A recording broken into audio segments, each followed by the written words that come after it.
ఉద్యోగాలు చేస్తున్న అదృష్టవంతులారా, మేము చాలా చాలా ఇంటర్వ్యూలకు వెళ్ళాం. అక్కడి ఆఫీసర్లు మమ్మల్ని ఎన్నో ప్రశ్నలు వేశారు. మేము సమాధానాలు కూడా ఎన్నో చెప్పాం. అయినా మాకు ఉద్యోగాలు రాలేదు. మీరు ఏ విధంగా ఉద్యోగాలు సంపాదించింది చెప్పి మాకు సహాయపడవలసిందిగా కోరుతున్నాం. మాస్టరు, మీకు ఉద్యోగం ఎలా వచ్చింది? మా మామయ్య గారు ఎమ్మెల్యేగా ఉండేవారు. సంతోషం. మీరు మాస్టారు, మీకు ఉద్యోగం ఎలా వచ్చిందో దయచేసి చెప్తారా? ధనలక్ష్మి పెంచింది. ఆవిడెవరు? ఆఫీసర్ గారి భార్య? ధనలక్ష్మి అంటే డబ్బండి. అదే లంచం అన్నమాట. అవునండి. నెక్స్ట్. సార్, మరి మీరు? వినయంతో కూడిన విద్య వల్ల వచ్చింది, కృషితో కూడిన దీక్ష వల్ల వచ్చింది. కృషితో నాస్తి దుర్భిక్షం, జపితో నాస్తి పాతకః అన్నారు పెద్దలు. కావచ్చు, కానీ మీకంటే ఎక్కువ విద్య ఉన్న మా యువతరానికి మీకంటే తక్కువ ఉద్యోగం కూడా ఎందుకు రావటుందో చెప్తారా? మీ యువతరానికి విద్య కంటే పొగరెక్కువ, వినయం కంటే విప్లవం ఎక్కువ, ఆలోచన కంటే ఆవేశం ఎక్కువ, బాధ్యతల్ని భరించటం కంటే హక్కుల కోసం పోరాటం ఎక్కువ. విద్యని వివేకాన్ని వీధులకిడ్చి మీ నిరుద్యోగానికి ఈ వ్యవస్థే కారణం అనుకోవడం తప్పు. ఉద్యోగం ఎలా వచ్చిందంటే మనలూతి కారేశాడు. ఈయనెవర్రా? మా నాన్నగారు. ఒకవేళ నీకేదైనా జవాబు తెలియదనుకో, అది కూడా వినయంగా చెప్పి తప్పకుండా తెలుసుకుంటాను సార్ అనాలి. రక్ష అన్నట్టు ఇంటర్వ్యూ కార్డు జేబులో ఉందా? ఉంది నాన్న. నువ్వు పదవ. అలాగే పద. నువ్వు రావే. వస్తామ్మా. ఆ ఉద్యోగం రాక మరో ఇంటర్వ్యూ వస్తే అమ్మ శకునం మంచిది కాదేమోనని చెల్లెల్ని,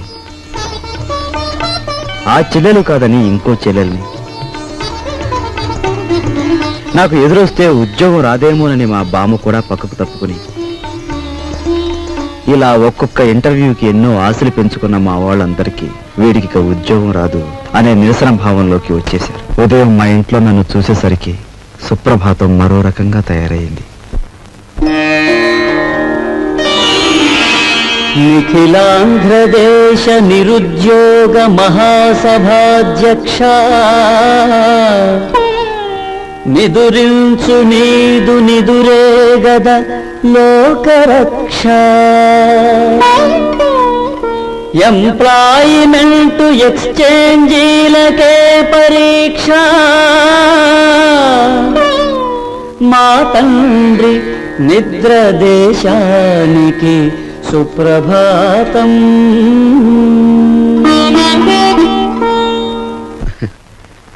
ఉద్యోగం రాలేదన్నదే మన బాధ, మన వాళ్ళు ఇంకా ఉద్యోగస్తులు కాలేదే అన్నదే మన పెద్దల నిస్పృహ.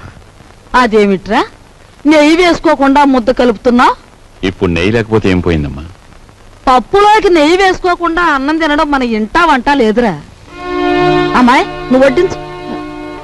ఇంట్లో నెయ్యి నిండుకుందత్తయ్య. అయ్యో అయ్యో, పచ్చని సంసారంలో పంచామృతాలు నిండుకుంటే పంచమహాపాతకాలు చుట్టుకున్నట్టేనే. చేతిలో డబ్బు లేక ఆ నెయ్యి నేనే కొనలేదమ్మా. నీకు ఎప్పుడు ఏ పని చేయడానికి డబ్బు ఉంది? ఈ సంసారం నీ హయాంలోకి వచ్చిన తర్వాత పప్పులోకి నెయ్యి కరువే, నెత్తి మీదకి నూనె కరువే. ఏం ఉద్యోగం చేస్తున్నావో, ఏమీ ఎలగబెడుతున్నావో, ఆ మహారాజు కడుపును పుట్టావు.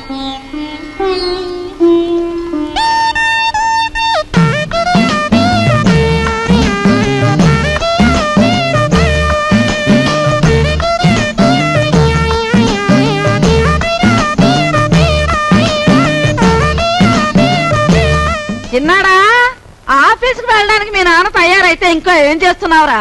తాతయ్య వదిలేసిన రామకోటి పూర్తి చేస్తున్నానే, వచ్చేస్తున్నా. మా నాయనే, నీకున్న పాటి బుద్ధి పెద్దదుకుంటే ఈ పాటికి 2 జిల్లాల కలెక్టర్ అయ్యేవాడు. ఒరే నాయనా, ఆ రామకోటి సాయంత్రం పూర్తి చేతు గాని బడికి బయలుదేరు. ఏమండి, సరస్వతిని చూసుకోవడానికి వెంకటపతి గారు వాళ్ళు వస్తా ఉన్నారు. వాళ్ళు ఎప్పుడు వస్తారో ఆఫీస్ నుంచి వచ్చేప్పుడు కనుక్కురండి. అలాగే. అరే సరస్వతి, నువ్వు ఇక్కడున్నావా? అబ్బో, ఏంటే అట్ట మెలికలు తిరిగిపోతున్నావు? అబ్బో, దీనికి దూకుడు ఎక్కువైపోయింది. ఇక పెళ్లి చేయాల్సిందే. సరేనండి.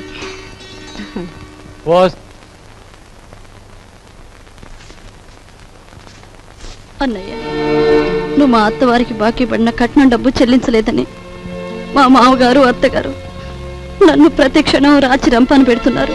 నువ్వు వెంటనే ఆ డబ్బు చెల్లించి నాకు ఈ నరకయాతన తప్పిస్తావని ఆశిస్తున్నాను. ఇట్లు నీ చెల్లి సావిత్రి. ఉత్తరం ఎక్కడి నుంచిరా? సావిత్రి దగ్గర నుంచా? చెంచకుండానే ఆఫీస్ ఉత్తరంలే అమ్మా. ఏం రాపిగా, నీకు డబ్బులు ఇవ్వాలి కదా, 2 రోజుల్లో ఇస్తాలేరా? అట్టగానండి. లక్ష్మి వెళ్ళవే, రిక్షా ఎక్కువ రండి. ఈడి క్రాపు ఈడి షేపు చూస్తుంటే అచ్చు సినిమాలో విలన్లా యమ సీరియస్ గా ఉన్నాడు. మన పని అవ్వాలంటే ఇలాంటి వాడితో జాయింట్ అవ్వాలా? గురువా, హలో చెప్తాను. ఊరుకోరా, ఊరుకో. ఈ ఫోటో ఎవరిదో బాగా చూసి ఈ ఫోటో నీదేనయ్యా? దెబ్బ తినేసావు గురువా, నీకు బాడీ ఉంది గాని మెదడు తక్కువే. ఈ ఫోటో నాది కాదు, భుజంగరావు గారని ఈ ఊళ్ళో బాగా సిల్లర్ సంపాదించేసి బాగా మదించిపోయిన పెద్ద మంచి ఫోటో ఇది. యువత నేను రౌడీ గురువు గారితో మాట్లాడుతుంటే నువ్వేటబా ఇప్పుడు ఎంతకీ చెప్పొచ్చేది ఏంటంటే, ఇదిగా ఈ మనిషి నా ఇంట్లో తప్పించేసి నన్ను ఆ ఇంట్లో ఎట్టేసావనుకో, చెప్పాను కదా బాగా చిల్లర ఉన్నాడని. ఆ చిల్లర మన ఇద్దరం సరి సమానం పనిచేసుకుందాం. ఎలాగుంది ఐడియా? నీ కంటికి నేను ఎలా కనిపిస్తున్నానయ్యా? గురువా, నీ ముఖం చూడగానే నాకేమనిపించిందంటే ఇక్కడ కూనీలు కంట్రీ పనులు రేట్లు వారీగా చేయబడును అని పోటీ కట్టినట్టు అనిపించింది. అలో వింటున్నావా? వింటున్నా. గురువా, నా బాడీ నిండా ఐడియాలు ఉన్నాయి గాని కలేజా లేదు. నీ కలేజా నా ఐడియాలు జాయింట్ చేస్తే కుమ్మేస్తాను. నేను పోలీసు వాళ్ళకి పాత చుట్టానే కావచ్చు, కానీ నన్ను పరీక్షించడానికి సిఐడి నిన్ను పంపించారని నాకు బాగా తెలుసు. హలో, నేను ఈ పని చేయను, వస్తా. హలో, ఇదెక్కడ పీకులాడు పంచాంగం నాయన, నన్ను సిఐడి అంటావేట్రా బాబా? ఎవర్రా నువ్వు నా మీద చేస్తా? బ్రదర్. హలో, నువ్వు మోగోడు కదరా, ఎలా మాడుతున్నావు? పైగా నన్ను పెదరు అంటావు. నీ కంటికి నేను పెద్ద ముష్టోళ్ళ కనపడుతున్నాను ఎట్రా? ఏటి ఎదవేస్తాలు? ఈ వేషం ఒక్కటే కాదు, నువ్వు చూడాల్సిన వేషాలు ఇంకా చాలా ఉన్నాయి. చూస్తావేంటి నా విశ్వరూపం? పట్టుకో పట్టుకో. హలో,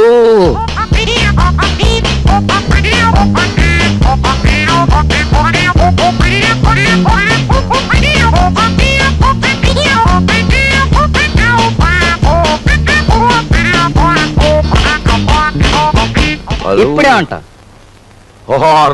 నీ బాడీ ఎంత చూసినా చేరు మాంసం ఉండదు, బుర్రలో ఎంత మాయ ఉందిరా బాబా. ఈ మాయే కాదు, మాయగాళ్ళకి మాయగాడు మా బాస్ మాయల పకిరిగాని చూపిస్తాను. పద. హలో, పద. నువ్వు ఇక్కడే ఉండు బ్రదర్.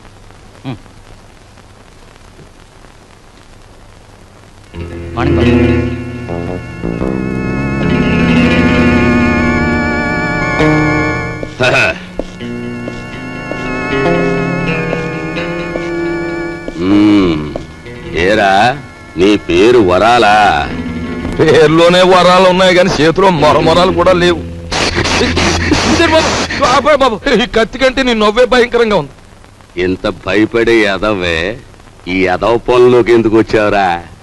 ఎందుకు వచ్చానంటే, అలు అస్త్రాలు వదలడం అర్జునుడికి తెలుసు.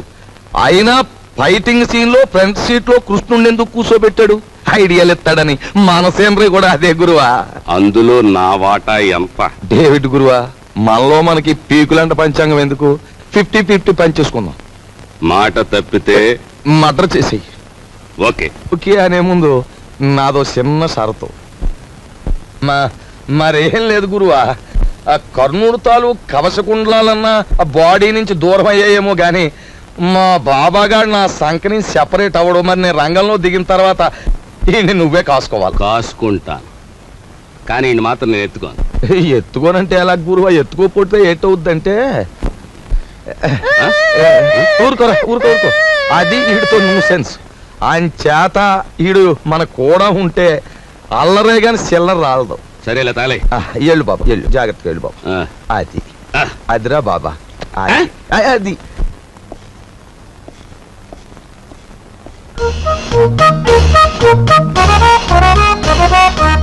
బాబు, నువ్వు చూసుకోవాల్సిన శాంతి అదే. బాగా చూసావా? నిజమే వరాలా? నువ్వు చెప్పినట్టు ఇద్దరు రూపురేఖలు ఒక్కలాగే ఉన్నాయి. నవకాయ బాబు, ఇది ఆఫీసు. ఇదిగో ఆయన వాకింగ్ చూశాం కదా, ఆయన టాకింగ్ కూడా విన్నాం. పద పద.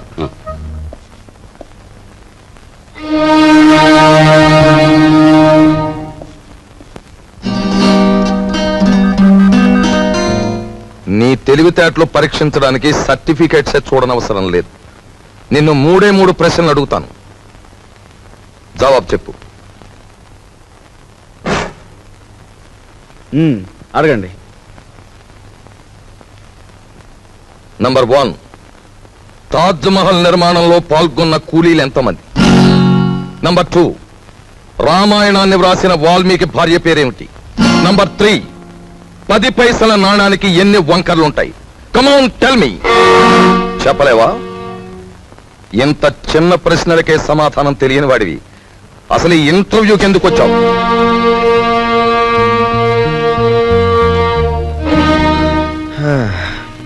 చెప్తాను.